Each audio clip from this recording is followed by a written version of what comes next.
পটুয়াখালীর বাউফলে অবৈধ 4টি ইট ভাটা গুঁড়িয়ে দিয়েছে ভ্রাম্যমাণ আদালত।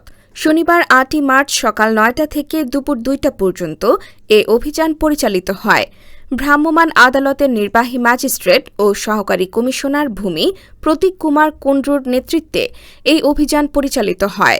ফায়ার সার্ভিসের সহায়তায় পানি ঢেলে ইট ভাটা ও কাঁচা ইট ধ্বংস করা হয়। কাছিপাড়া ইউনিয়নের পিভিসি ব্রিক্স, গোপালিয়া এলাকার SGR ব্রিক্স, সততা ব্রিক্স এবং খানজাহান ব্রিক্স এই 4টি ইট ভাটা গুঁড়িয়ে দেওয়া হয়।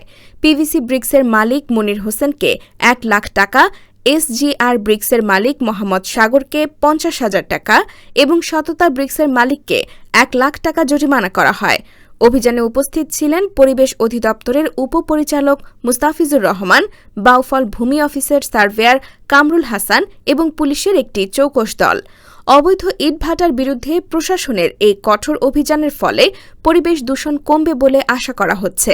পরিবেশ রক্ষায় এ ধরনের অভিযান নিয়মিত চলবে বলে জানিয়েছেন কর্মকর্তারা।